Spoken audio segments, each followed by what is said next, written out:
Well, good Wednesday afternoon. First Alert meteorologist Jacob Durham here, kind of breaking down what we know from the Sunbright tornado that hit yesterday on the WVLT First Alert Weather Day for your Tuesday. Of course, we've been out in the field. We've had crews out there ever since the storm passed, and now we're kind of getting in those videos and getting the latest information coming from the National Weather Service. You can see right there behind me, we do have that drone video from downtown Sunbright where that tornado unfortunately pushed through yesterday. Thankfully, though, there was no injuries out there, which is good news. And you can see here that drone video that we got this morning of those damaged buildings, as well as some people getting out there continuing that cleanup process. It's going to be a little bit of a time frame where they can get out there and continue to clean up, but thankfully Mother Nature giving us at least a little bit of calm weather at the moment. So let's take Max full here, and I'm going to show you what the latest is from the storm reports that we're dealing with. You can see those two tornado icons. The National Weather Service has confirmed and completed at least their preliminary surveys there in Morgan County. They're still going to be working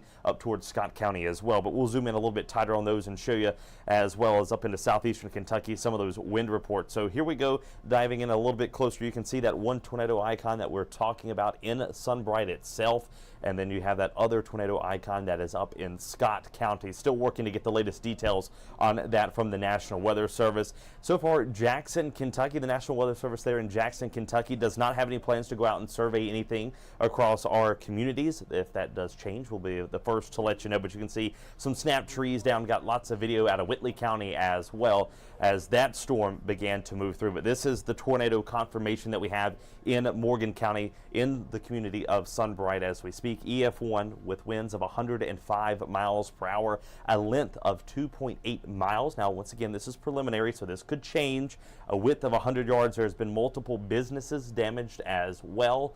And of course, we're continuing to have the cleanup process for you on WVLT News. We do actually have footage of the tornado itself. This is from First Baptist Church in Sunbright. Now we're going to kind of slow it down for you and show you what you can expect as we are going through this and kind of walk you through the timeline as this tornado continue to move through. It's a very quick process that you're going to be seeing that is happening. But once again, we're going to talk about that First Baptist Church video as well as what the National Weather Service is saying. So we're going to queue up this video for you and show you what we're seeing, and we'll play it a couple of times. That way you can kind of get a full spec of what is actually happening. So this is after the tornado passed the funeral home. This is looking from First Baptist Church there in Sunbright. This is after the winds have passed. So here it is. This is as the winds are really going to begin to pick up. You'll see the winds going from the right to the left. You'll see a car, thankfully just missing this by seconds. You'll see the funeral home's roof lift off, and then eventually that wind makes it inside and blows out that outer wall, and you can see all that debris being pushed by, and then you'll see eventually all that debris as well being pushed back. That's indicating that the tornado, the winds are changing direction. So that's how we know it's a tornado compared to straight line winds, because all that debris goes back to the back, and at the very top of your screen you'll see a little bit of a debris cloud, and that is the condensation funnel that we are typically accustomed to seeing here in East Tennessee, or with any particular tornado, of course. Now, we are speaking with the National Weather Service as well and getting the latest on that. The preliminary report, once again, in EF1 with winds of 105 miles per hour. But here is what the National Weather Service told one of our reporters earlier this morning. Heading east as the tornado was, it seemed to be fairly long track, and we do have some damage that is further downstream. So, but as of right now, this is the first point that we've seen, but it is most likely that there will be several other points associated with this tornado. So you guys aren't aware yet if it continued into Scott? Not yet. I mean, it's safe to probably assume that based on some of the damage reports we have, but we physically haven't visited that location yet. But based on the damage reports that we have and based on the radar data, it most likely did. We just haven't visited that location yet. Can you talk about some of the things that have stood out to you as you've been looking at the damage? Can you describe some of the things that you've seen so far? Sure. You know, we've seen several structures that have had fairly significant damage. Seen a few structures that have had complete roof removal, some exterior walls that have been collapsed. Haven't really noted anything that's been completely, destroyed as far as, all walls that have fallen or been removed. So again, we use that in our rating system to help come up with the wind speeds. But I mean, it's fairly significant damage, but again, no structures that we've noted that have been completely destroyed, at least in this area. And I know you guys are also looking at trees. Have you seen lots of downed trees, and what has that damage looked like? We've seen a few trees here right in this immediate vicinity. Several trees snapped, both softwoods and hardwoods. Hardwood trees that have been snapped and uprooted give a little bit higher wind speed rating, but it's still consistent with what we've seen from the structural damage. It's all lining up fairly well, pretty consistent in some of the preliminary wind speed ratings that we're coming up with. That's all I need. Do you have the specific numbers for wind speed by chance? It's all preliminary right now, so we're still assessing and collecting that data. So that'll come out later once we visit some more spots. And I think my last question is, Guru. do you feel, I mean, there were no injuries? Now, of course, you're hearing that from the National Weather Service. Preliminary reports. I also just got an update from meteorologist Ben Cath, who's been talking behind the scenes with National Weather Service, Anthony Cavalucci, who is their kind of the warning coordinator as well as coordinates these various different surveys that are doing. And they went to Scott County and they did not find any damage. So that is some good news that we didn't see much in Scott County. You saw that tornado icon pop up as a report, but could have been just a funnel cloud, so that looks to be the case. And here's a look at, of course, some of the different things that we are looking at as well. You can see a lot of this debris just kind of tossed. Just think of a children playing with their toys, just kind of tossing them, and it just kind of throws all the trees down as well, those straight line winds as well as those twisting winds. You can see barns that were affected. You've got roofs that were coming off, as well as some of those awnings, and then you've got that shrapnel, that metal roofing that we're accustomed to seeing on things like buildings and things like that, just kind of thrown like a rag doll kind of across the road with those winds exceeding 105 miles per hour at times. You can see those trees that are snapped as well. You got a little creek right there that you're looking at, and then of course the buildings. That is something that the National Weather Service looks at very closely. How structurally the integrity of the structure, how strong is it built, and then how do the winds affect that integrity? Does it take off that whole top layer? Does it take away the building? The stronger the winds, the more damage it does to those things. So you can see pieces of wood, other awnings thrown against other sides of the houses, snapped tree limbs, and these are all pictures coming out of Sunbright that we've gotten, of course. Now, one of the big businesses that we've been talking about so far has been that funeral home as well. And we did manage to speak with the funeral home's owner earlier today.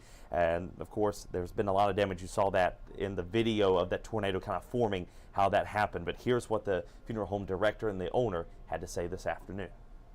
What today was like, well, really just a normal day until I got home, and I had a friend of mine call me. He said, Glenn, have you been up at your funeral home in Sunbright? And I said, no, what's up? He said, it's gone.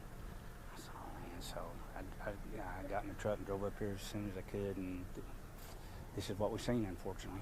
So when you hear that phone call, when you hear the words, it's gone, yeah. You hear tornado warning, what goes through your head at first? Well, really, I didn't realize. I did hear a tornado. The phone warning went off, but I really didn't think a whole lot about it because I just live about 4 miles down the road, and really there's no wind, no rain or anything. So I was really surprised when I got up here and seen all this damage. But again, thankfully nobody was hurt.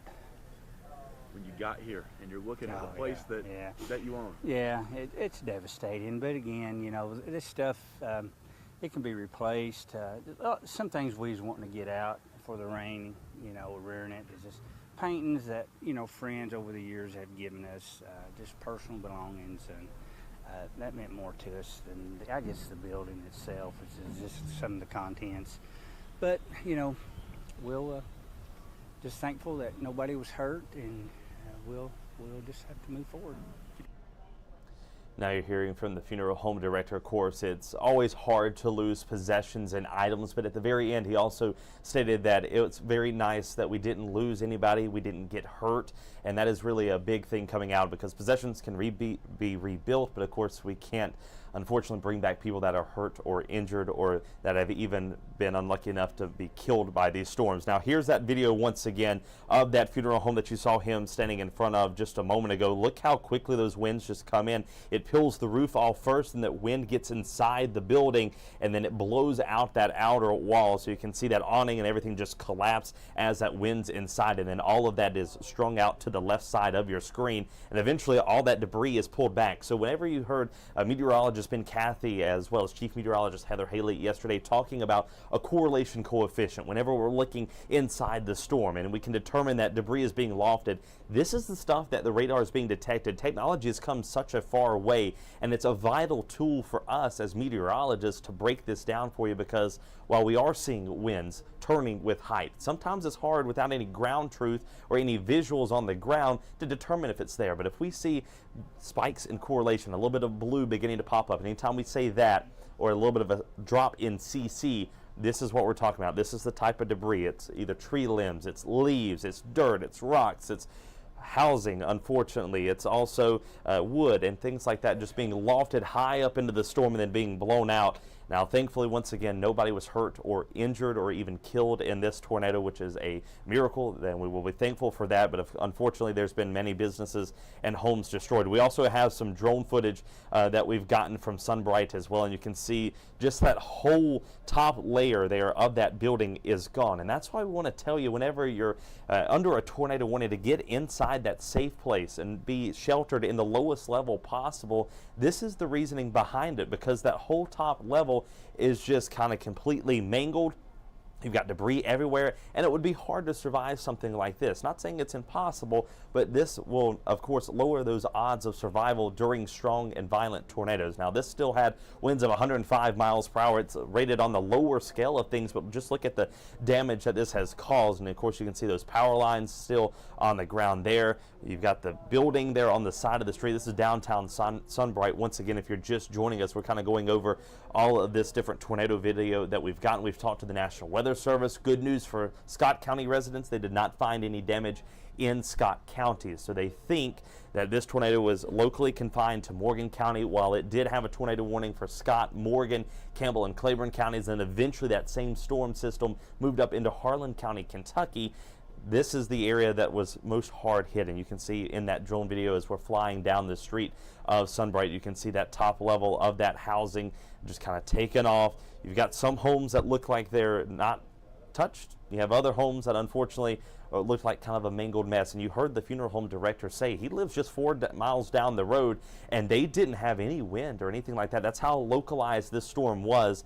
Where that hook came through, that's where we had those damaging winds, and of course, unfortunately, that tornado. But as we fly down over towards this ball field, it looks like hardly anything has been touched. You can see the top of the gas station looks like it's gone. I'm not completely sure if that was the case before or after the tornado, but you can see that building at least still standing. But on the right side of the screen, that's where all of that damage, of course, is at the moment, as we continue to get some of that aerial coverage, and our crews and reporters are up there still continuing to work as we speak, talking to local residents, getting the latest information on the cleanup process there, as well as how you can get some assistance and help as we move forward over the next coming days, because the community is going to need us to wrap our arms around them as they've been hit very hard, of course, and then the best of humanity usually comes out as people continue to clean up, and we'll have new details coming up on that as we head throughout the upcoming newscast on WVLT News. So National Weather Service continuing to assess the tornado damage. We should have new updated information coming up for you as we head into the 4 or 5 o'clock hour. That's the latest that we've heard from the National Weather Service themselves. Right now, though, if we want to take max full screen cam whenever you get a chance, we'll talk about the latest information. Now, this is the preliminary data from the Morgan County tornado. Once again, Scott County did not find any damage there, so we think that this is going to be about a 2.8 mile long track tornado. So not on the ground forever, but it was strong enough to cause that damage that we've been talking about. EF1, 105-mile-per-hour winds. Businesses were damaged, and the total width, at least as of now, is 100 yards. Of course, as we head throughout the evening, we get the latest information from the National Weather Service. We'll break it for you here on air and online, and in the WVLT First Alert Weather app. We have that video footage for you of that tornado where you can see that particular funeral home unfortunately being torn apart and the tornado off in the distance. We have that for you in the First Alert Weather app. We also have it on social media, and we have it on our website as well. So there's still plenty of information that is coming in. Our crews and reporters are out there continuing to gather the latest information. Will be on air coming up on WVLT News at 3:30, and that will continue through 6:30, and then we'll have it back on air 7 and 8, and then 10 and 11. Of course, 10 o'clock's on the CW. But that's the latest information coming out of Sunbright this afternoon. Unfortunately, the community that was hit hardest from yesterday's storms, thankfully we did not have any casualties or any injuries coming from this tornado. Once again, an EF1 winds of 105 miles per hour at times, and we've got numerous pictures as well as damage. We're going to continue to get new information coming in as we head throughout this afternoon and evening. For now, we'll let you get back to your regular scheduled programming for the day. Hopefully you'll join us coming up on WVLT News at 3:30, and then again at 4 o'clock as we'll break it down. Meteorologist Ben Cathy and I will be in for the rest of this evening. So we're going to wrap things up there. Hopefully y'all are having a fantastic day. We could see a few scattered showers, but nothing severe as we head throughout the rest of today. And we're tracking some mountaintop snowfall. We'll have all those details for you, though, coming up at 3:30 on WVLT News.